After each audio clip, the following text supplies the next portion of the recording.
Ladies and gentlemen, welcome back to another episode of FoolCraft, and we're in the city of maybe, and I got a feeling that today's episode is gonna be a rough one. That's right. So, yesterday, and by the way, it's morning for me right now, you might be able to tell because of morning voice, I logged into the server to get a head start on today's episode. There was so much stuff that I wanted to do, and I spent hours working on our power system again. It actually looks like our entire power system has completely died. It is honestly quite unbelievable at this point, because I went and looked at it again this morning after I thought I fixed some stuff, and it's completely dead again. It seems like as soon as I log off, something changes and the sustainability of it goes away. But check this out right here. I noticed this, there is a little bridge that leads into a tunnel. Now I want you to focus on that bit down there because it kind of looks a bit awkward when you shift from side to side, and it took me a while to realise why that was. So I'm just going to steadily approach it and you figure out at what moment you notice what's going on here. Okay? Okay? Bam. It's actually chisel on bits. It's basically like pixel art. This is absolutely genius, and I must have got about this close before I realised. Oh, hang on a second, this isn't a tunnel. It's really cool. This is B00's bridge design right here. I think it's definitely unfinished. That needs a pillar down to the ground, otherwise that just don't make no sense. But it's a really cool little design. But I really love this little optical illusion right there. Very nice, very nice. And that's going to be the edge of the city of maybe. And I don't know what this is, but I've also noticed we're getting some horrendous lag spikes. You'll probably see that in the video as we fly around here. It wasn't doing that until I logged in the other day. But anyway, feedback on the crayons has been excellent. Lots of people have really liked them. And I had some people leaving comments. I even had some people sending me images drawing a demonstration of what I'd done wrong here. What I've done wrong is the trim at the bottom is fine, but the trim at the top is different for each one. And it doesn't make sense, because if this crayon is smaller, that's usually an indication that it's been used more. So I think to make this look more authentic, what we want to do is move the black wall up a little bit to where the green is, and then on this one over here, there wouldn't be any of this black wall at all, because that's the cover of the thing, and once it's been worn down, that's not going to be there anymore. And there it is, looking pretty spectacular. I'll leave you guys with a question though. Do you think now I should change the tops of them as well? Because these two have obviously been used more than the first one, which is kind of brand new. So it looks weird that all of the pointy bits are still identical. I'm sure a little bit of detail there will go a long way. But that is definitely better now. I do like that. And it's time for us to head over to the monstrosity that is my base to look at the power system that never works. We're going to attempt again to fix it today. But at this point, I'm starting to think that there is some sort of bug, because I put this thing back online, okay, and it has failed to power our new base. Now I think when we moved the refined storage, we increased the demand of power because it was in a different position. Yet that doesn't seem to be massive. It uses over 1000 RF per tick. Before it was something like 500, I believe, and I don't get how this is not working. Anyway, well, I'm not going to activate it. We're locked out of all of our items at the moment. I'm not going to activate it because if we go down below, you'll see we've got some grown trees. All of these are empty. I made a backup battery down here. This thing is supposed to be full. Oh, I left it when it was charging up and... Oh my goodness me. Okay, so my backup battery, I had this clever idea of let's make a one-way battery here. So now we're going to put it on extract mode. Okay, that should zap some power back into our system, which means this should get fired up, but it's not. Oh no. Let's take, hang on, that's interesting. Look, some of the slimes here are kind of backed up. Let's take those and put them into these manually. Right, you've already got some. That should give it a kickstart and get it going. This is kind of what I was doing the other day, and I got it up and running again, and then for some reason it has stopped. And all the power has disappeared from everywhere, and it made me sad face. Okay, is there like an orange one I can put that into? So, now we're generating power. This thing, still not getting any juice. We're going to have to keep doing more of this. Okay, I believe its dependency on refined storage is now required. What usually happens is this thing just goes like that, and it is slowly going down. Let's assume it's now providing all of that with the drops that it needs. This is where I introduced my backup power system. This is now kicked on as well. Okay, so I didn't want to ever rely on these chickens, but now we're relying on them more than ever. I've made more upgrades for them as well. So now these things are getting, yes, they're getting the lava eggs imported to them, so they can turn it into lava, and this thing can produce energy. Right, so hopefully this thing will stay online. It seems to stay online when I'm around and goes offline when I log off. And currently it looks like it's just very slowly going to tick down. So if I could reduce the amount of things this is using, that would be very nice, of course. And I'll probably go around and do that. And so then down here, yeah, it looks like it's running again. This thing's got full power. Excellent. Okay, so we've got it back online. For how long it will keep going for, I'm not sure. I'm going to be in the area, but like I said, it seems to break whenever I go offline. So I'm thinking that we should first of all start off by giving this thing more slime balls, some more juice, maybe make some power upgrades for it so these things can run faster. And actually there's something we could probably do right here to make this work faster as well. Alright, let's grow this tree high. So that's probably got a lot more room than I had thought of in my mind. There's room to have more saplings on each of these sides, isn't there? Clearly. So rather than have just one in each corner, let's change this to a 3x3. This is something many of you suggested, and at first I didn't think we needed it because we were getting so much power from this thing. So if we just do that, we should see the system itself plant down the saplings for us, which would be nice. Oh, it planted a few. There we go. We've now got 9 on each side. Excellent. And that one over there has grown in the far corner. Now it could be that 2 would never grow together, but perfect demonstration, it's 9 times more likely to grow. So each time this thing makes its trip around is more likely there'll be a tree there. I think that's like a subtle increase for now, but we need something that's going to help a lot more. And for that we're going to need to grab ourselves a soul vial. This may be very painless. Yep, it looks like it's going to be painless. You can probably guess what I'm going to be doing. We're going to be zapping you. You're a big one, which is perfect. Hopefully this will spawn big ones. We're going to have to make a little mob farm for this. And you might be thinking we could take advantage of passive mob spawning up here. But really, I just want to do something very simple and straightforward so we can finish our power system. So we can also use the slimes that these guys drop as well for our power. So if we make a little powered mob spawner, hopefully we'll get enough slime balls from it that it powers that mob spawner and that it powers our base as well. As I say it out loud, I'm thinking it's probably going to be so expensive to spawn them it doesn't return, but fingers crossed it does, you know. This soul binder sure does take its time, and yes, used a broken spawner which we collected from a dungeon, made this thing in the anvil, so that's going to power our blue slimes. We've got a dimensional tree transceiver to power that, and we're going to use a mob masher and conveyor, so this should be very quick to set up. It's also going to be kind of temporary. I'm just going to put it in this space here so that we can get this thing running, because I don't want to keep doing power over and over again, but my power systems keep failing. So I think this is going to be relatively easy. We'll start off with a block in the ground. This block will be redstone so that this thing is always powered. I've made the looting upgrade already, so it's going to have that from the get-go. And now we just got to lay down some of these conveyors which don't require any power. So far everything's pretty passive and it'll run itself, so to speak. How do I want to do this actually? I'll tell you what, I'm going to put them in segments of 5x4 where they go in one direction. Alright, so the layout is something like that. So this thing is all ready to go. Anything that falls in there will make its way into the mob masher, yeah, down the bottom. And I'm not sure how high up this thing should be, really. I mean, full damage would help with this farm, but then we're going to eventually put in a sharpness upgrade. But let's just start off with something like that. It's probably a little bit close to the ceiling, isn't it? Lucky for us, vein miner, make a little bit more space. I'll go around and dig this out so it's a proper room. And also this is 4 blocks out in each direction, which might not be enough for this spawner. So we need to give it a power channel. And with that done, we're now going to need to turn this thing off. But I love the way that the slimes get sent into this thing. They kind of go around in a circle as well, which looks spectacular.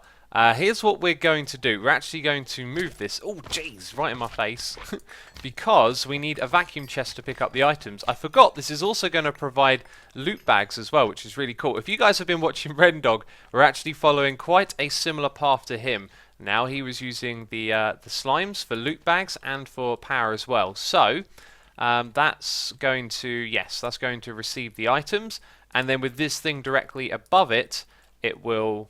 We could probably make this a little bit higher now that I think about it. It doesn't have to be... In fact, that's going to be in the way of the slimes. I had this problem a moment ago, so I forgot to remove the pillar of cobblestone that was here, and that meant that the slimes couldn't actually hit the thing, the bigger ones. So we probably need like 3 blocks. Then we need that, which means its range needs to be shown. That is more than enough. We can probably put that on 4. Yeah, and then it will pick the items off the ground, I think. I can always change that if it doesn't happen to be so. So then it can send the items through the dimensional transceiver, which doesn't appear to be... Aha, it's in there. Okay, we broke that one first, so the vacuum hopper sucked it up. Right, so now we've got this thing, and yep, it's going to spawn stuff straight away. So we want to send to system import. That goes into our refined storage system. And then I've got a capacitor for this thing. And I've forgotten to... Look at them go around! It's a slime go around. That's what we built. When I remove this thing, though, it should all be fixed. Bam! Right, and now they get mashed up. That's brilliant. Okay, so let's upgrade the speed of this thing. Now it's going to go nuts. Absolutely nuts. We need to build a wall across the front of this. Something clearly went wrong. I left the thing running while I was fixing issues with storage. And now this has happened. My goodness me. Oh, look at all those items that need to get sucked up. If I move over here, my magnet will move it in range of this thing. There they go. And now that thing's backed up, and this probably means that our storage system... Oh, it's full up again. I can't get away from problems. All I want to do is move on, and my infrastructure continuously dies on me. Ah... It's time for something drastic. I need to get rid of these items. I need to get rid of these slimes. See you later, suckers. See you later. So I cleaned out a room here. One thing I can say is that this has been aligned with that in the middle. So if I decide to turn that into a permanent thing, we can go around, replace the textures, and then we've got this big window at the front. It's probably in a decent position, isn't it? Let's leave a torch there so we know where to go. Let's remove this one. And I'm going to activate it for a second here. Let's put it on always active. And then we're going to turn it off again. You can see the room is slightly bigger than this. And because they spawn as the big ones, they should get sucked in. Although that was a smaller one, wasn't it? Let's observe it for a second. I'm worried that maybe one will get caught on the outside. But so far, so good.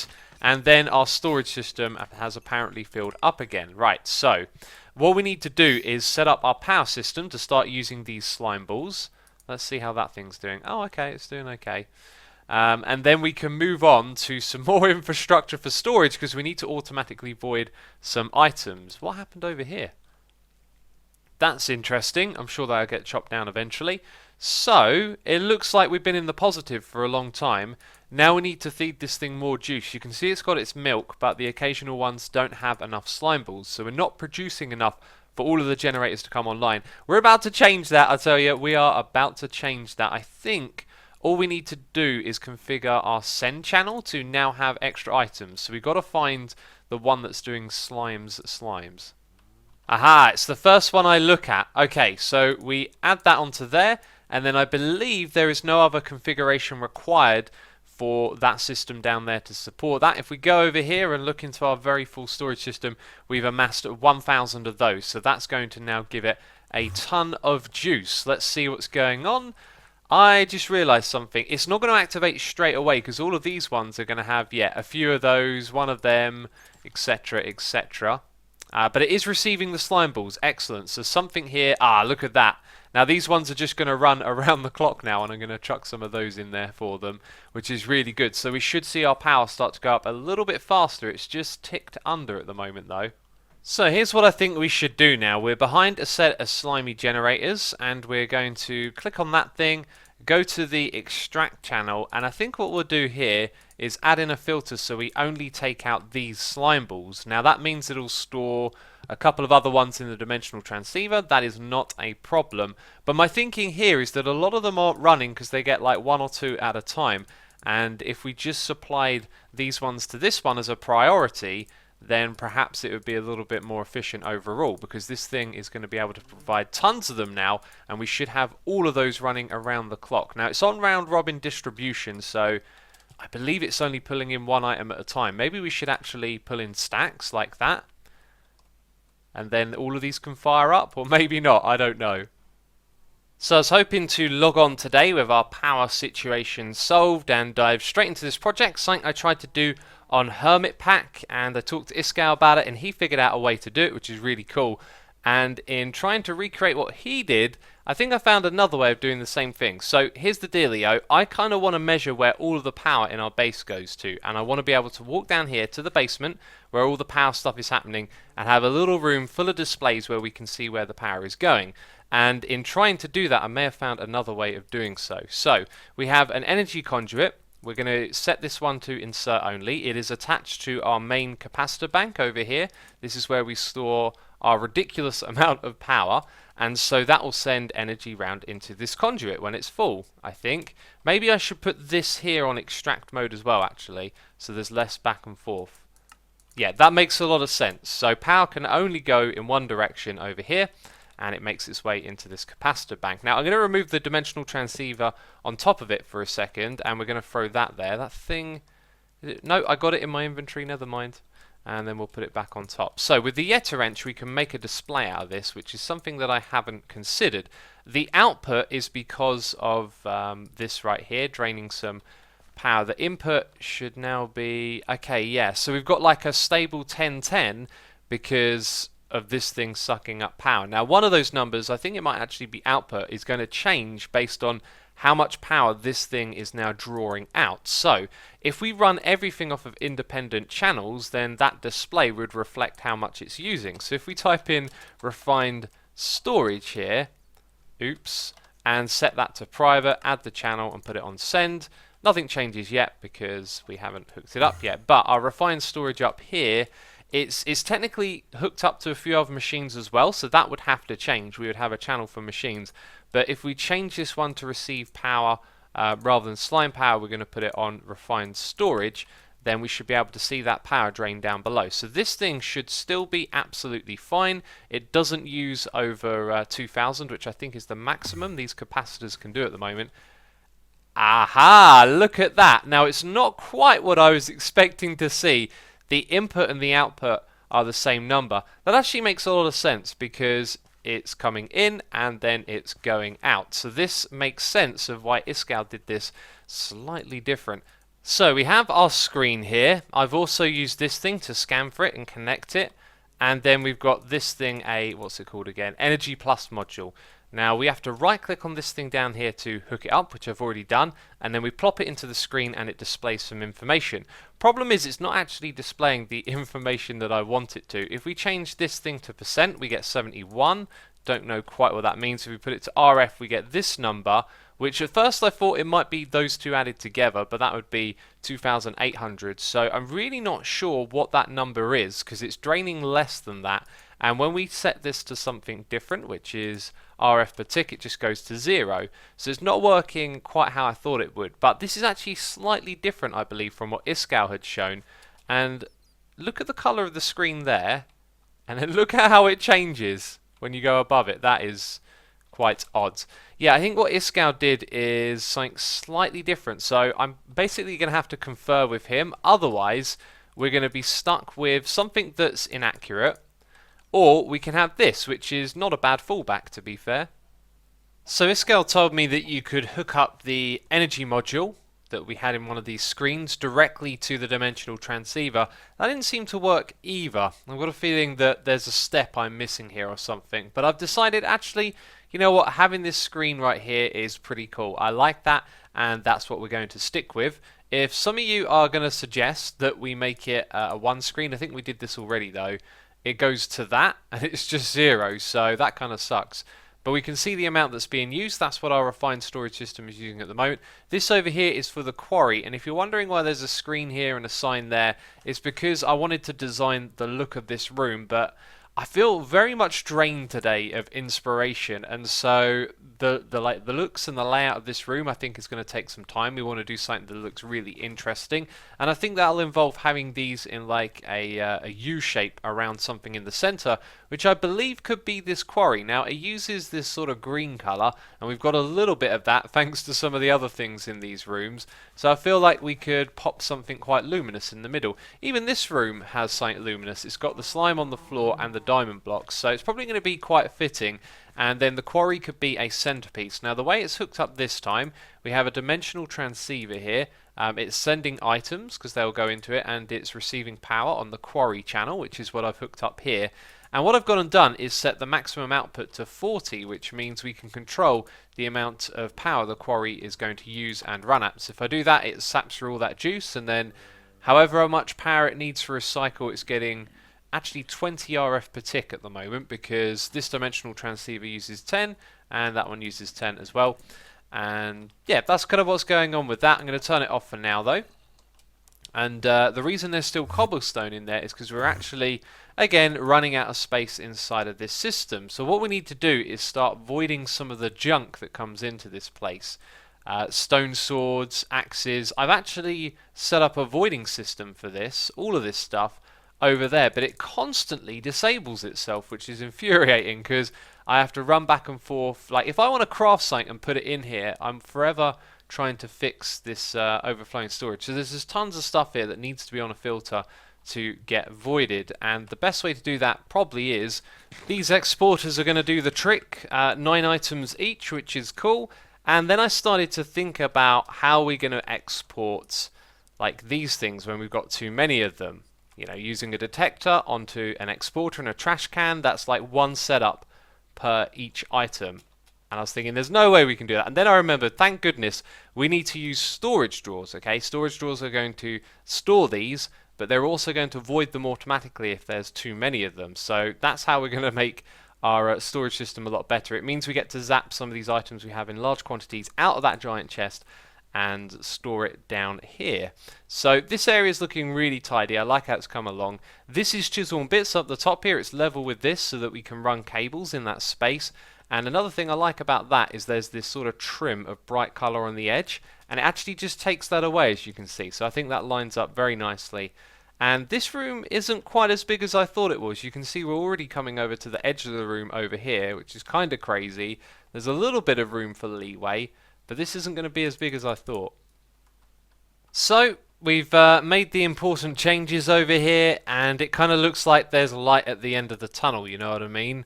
I really don't want to log in tomorrow or whatever and find out this has all failed again. It kind of looks like it's going to be stable though. So over on this side, I feel like we need to introduce another texture, something to match this one on the floor. I don't want it to get too noisy in here.